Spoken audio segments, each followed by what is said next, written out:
Para onde a gente vai quando morre?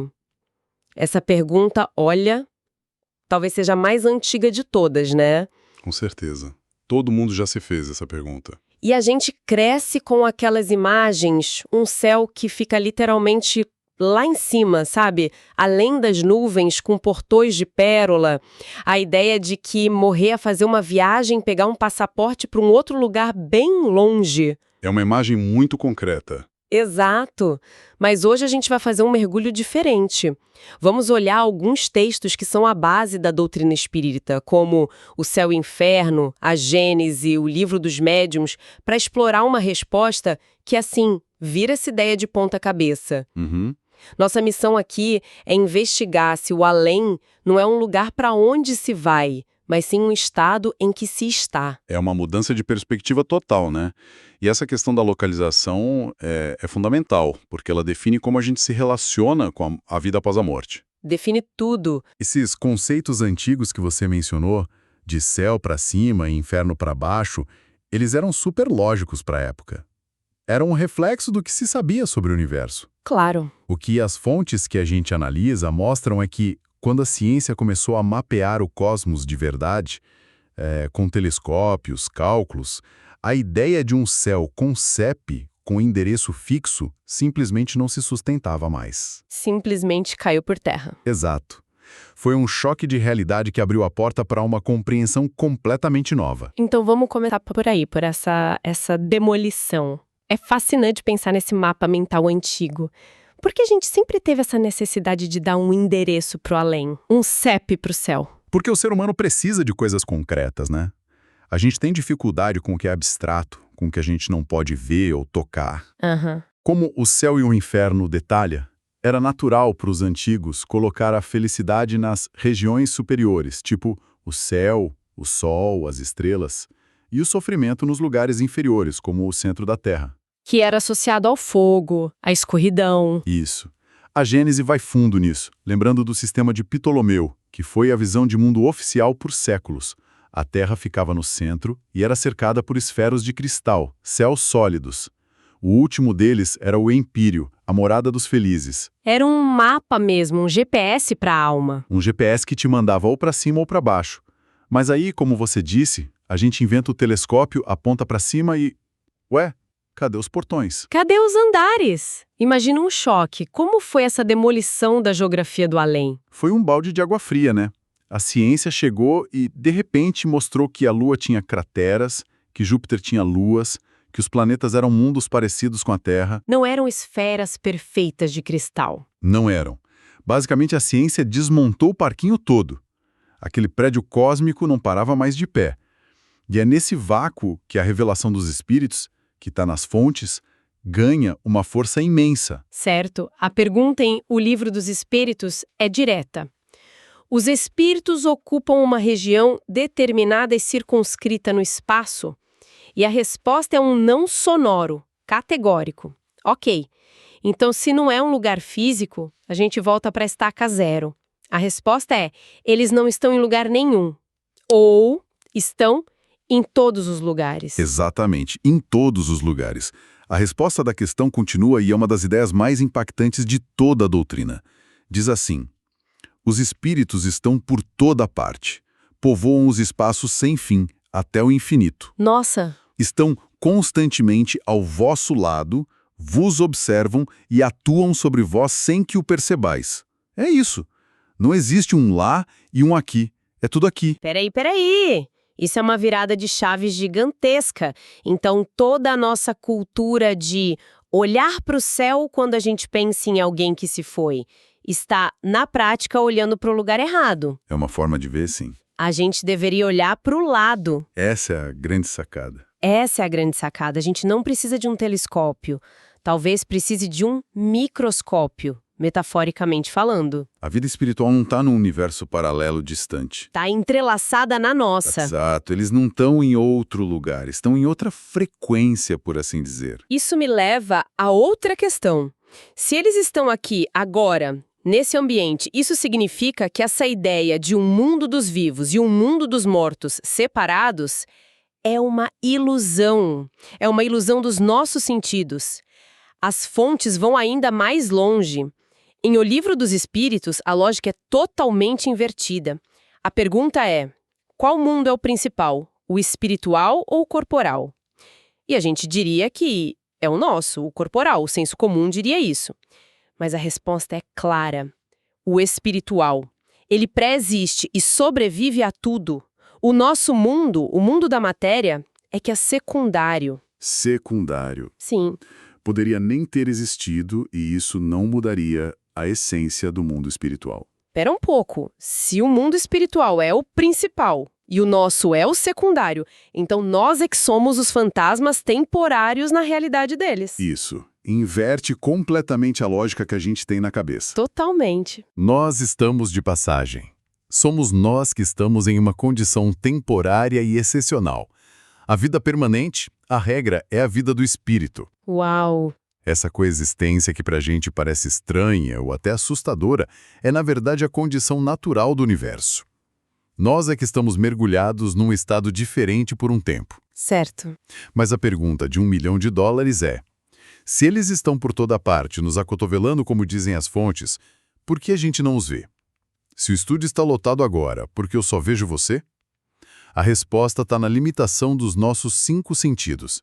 Eles são ferramentas incríveis, mas calibradas para um propósito específico: interagir com a matéria densa, sobreviver neste mundo. As fontes usam uma analogia perfeita que está em O que é o Espiritismo. Diz que a gente vive no meio deles da mesma forma que vivíamos no meio do mundo dos micro-organismos antes do microscópio. Nossa, que ótima analogia. Bactérias e vírus sempre estiveram aqui influenciando nossa saúde, nossa vida, tudo. Mas a gente não fazia a menor ideia. A gente precisou de uma ferramenta. Precisamos de uma ferramenta para ampliar nossa percepção. Com o mundo espiritual, a lógica é parecida. Ok, entendi. Seres estão aqui, mas não os vemos. Qual é a parede que nos separa? Não é de tijolo, não é distância. Então, o que é? A barreira é a própria matéria. Ou melhor, a diferença de densidade entre os nossos corpos. Como assim? Em O Livro dos Médiuns, a gente encontra a explicação sobre o perispírito. Ele é descrito como um invólucro semimaterial, um corpo fluídico vaporoso, que serve de ligação entre o espírito e o corpo físico. Certo. Pensa nisso como ter 2 canais de Wi-Fi na mesma sala. Um é o mundo material 2.4 GHz e o outro é o mundo espiritual 5 GHz. Gostei da analogia. Eles ocupam o mesmo espaço, mas o seu celular só vai se conectar àquele para o qual ele está sintonizado. Nossos sentidos estão, por padrão, travados na rede 2.4 GHz. Ah, boa. Então não é uma questão de estar em lugares diferentes, mas de estar sintonizado em redes diferentes que ocupam o mesmo espaço. Exatamente. E a Gênese aprofunda isso de um jeito muito interessante. O texto diz que, à medida que o espírito evolui moralmente, ele se desmaterializa. O que isso quer dizer? Não é que ele deixe de existir. Ele se torna menos denso, menos influenciado pela matéria. Então, essa barreira não é uma parede fixa, ela é fluida. Entendi. E mesmo com essa barreira sensorial, a interação é constante. E olha, antes da gente continuar nesse ponto que é tão central, eu queria só fazer um pequeno convite. Claro, por favor. Se essa nossa conversa, se esse estudo estiver, sei lá, tocando o coração de alguma forma, estiver fazendo sentido... Se estiver ajudando a clarear as ideias, né? Exato. A gente ficaria muito feliz se quem nos ouve pudesse demonstrar esse apoio. É super simples. É verdade, e ajuda muito o nosso trabalho a continuar. Só clicar no gostei, seguir o nosso canal e, claro, ativar as notificações para não perder as nossas próximas análises. E compartilhar. Compartilhar é fundamental. Principalmente, porque compartilhar é quase um ato de caridade digital, né? Ajuda essa mensagem de consolo, de esclarecimento a chegar em mais e mais pessoas. Com certeza. Fica o convite, então. Isso, mas voltando. O Livro dos Médiuns é enfático ao dizer que os espíritos reagem incessantemente sobre o mundo físico e sobre o mundo moral. Eles são uma das forças da natureza. Isso pode soar um pouco assustador para algumas pessoas. Parece uma perda de privacidade, um Big Brother espiritual. É um ponto importante. Mas a questão não é de vigilância, é de afinidade. A gente atrai para perto de nós os espíritos que vibram na mesma sintonia. Ah, faz sentido. Se nossos pensamentos são elevados, atraímos companhias que nos inspiram para o bem. Se a gente vive num padrão de pessimismo, raiva ou vícios, abrimos a porta para influências que vão reforçar esses sentimentos. Não é uma invasão, então? Não, é uma consequência da lei de atração. A responsabilidade pela nossa vizinhança espiritual é em grande parte nossa. Isso é muito profundo. Muda a forma como a gente encara até um simples mau humor. Não é só um sentimento interno, é um sinal que a gente está emitindo. Exato. Mas vamos trazer isso para a experiência mais universal de todas, a saudade. O que essa ideia de proximidade constante significa para alguém que está vivendo o luto, que sente aquela dor pela partida de alguém que amava? Significa, acima de tudo, um consolo que nenhuma outra ideia pode oferecer. A separação que a gente sente, a dor da ausência, ela é real, mas ela não é causada pela distância. Nossos entes queridos não foram para um paraíso longínquo e inacessível.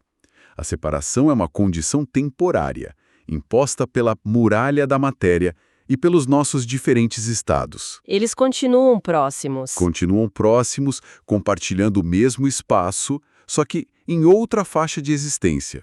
A dor da ausência do corpo, do abraço, é legítima, mas a noção de que existe um abismo espacial, essa noção, segundo as fontes, é uma ilusão. Isso me faz pensar. Se a distância não existe, como funciona a nossa conexão? Se eu penso em alguém que partiu, essa pessoa recebe esse pensamento? Como essa ponte funciona? A ponte é o próprio pensamento. E o cimento que une essa ponte é o afeto. Em O Evangelho segundo o Espiritismo tem uma passagem que é a chave para tudo isso. Qual? Diz que os verdadeiros laços de família não são os fixados pela consanguinidade, mas os firmados pela simpatia e pela comunhão de pensamentos que unem os espíritos antes, durante e após sua encarnação. A conexão é mental, é espiritual. Exatamente. Quando a gente pensa em alguém que partiu, com amor, com carinho, esse pensamento não viaja até a pessoa. Ele a alcança instantaneamente, porque não há distância a ser percorrida. É como a sintonia do rádio. Perfeito. Se você pensa na pessoa, você está sintonizando a estação dela. A separação é dos olhos, não é do coração. E isso vale para qualquer tipo de pensamento. Uma prece, uma lembrança boa, ou até a preocupação. Vale para tudo. O pensamento é a nossa ferramenta de interação. Uma prece feita com sentimento não é uma carta enviada para os céus. É uma vibração de amor que envolve o espírito diretamente. Uma lembrança feliz é um abraço mental. E a nossa dor excessiva, o nosso desespero, também os alcança. E muitas vezes pode perturbá-los, porque eles sentem a nossa angústia. Nossa! Por isso a importância de transformar a saudade dolorosa numa saudade serena, sabe? Cheia de boas lembranças e da certeza do reencontro. É a melhor forma de ajudá-los e de nos mantermos conectados de um jeito saudável. Entendi. O amor constrói pontes. E o desespero pode criar barreiras de sofrimento mútuo. Então, o que essa visão nos diz é que o relacionamento não acaba, ele se transforma, a gente continua convivendo, só que de uma maneira diferente. Exatamente. A relação continua. Os laços não se rompem. A gente só deixa de interagir pelo canal dos 5 sentidos e passa a interagir pelo canal da intuição, do sentimento, da inspiração. Muitas vezes, uma ideia boa que surge do nada, um sentimento de paz inexplicável, um sonho vívido, podem ser formas de comunicação, manifestações dessa presença. É uma convivência mais sutil, mas não menos real. Isso nos leva a uma reflexão final, então. Se a separação é, em grande parte, uma ilusão dos nossos sentidos, e as pessoas que amamos continuam compartilhando o mesmo espaço que nós, só que em outro estado, como isso poderia transformar as nossas ações diárias? Muda tudo. Se a gente vivesse com a consciência constante dessa presença invisível e amorosa, talvez a gente fosse mais cuidadoso. Cuidadoso como? Mais cuidadosos com os pensamentos que a gente cultiva, sabendo que eles são ouvidos. mais amorosos em nossas atitudes, sabendo que elas são vistas, mais alinhados com os valores que compartilhávamos com essas pessoas, como uma forma de honrar a presença delas. É uma ideia poderosa. A verdadeira homenagem não seria olhar para os céus com tristeza, mas sim agir melhor aqui e agora, na certeza de que eles estão bem ao nosso lado, torcendo por nós. Viver de um modo que os deixariam orgulhosos, sabendo que a cortina que nos separa é fina como um véu e que o amor é a mão que pode atravessá-lo a qualquer momento. Deixem suas perguntas e pensamentos nos comentários. Eles são um material precioso para futuras conversas e para os episódios de perguntas e respostas que estamos planejando. Com certeza.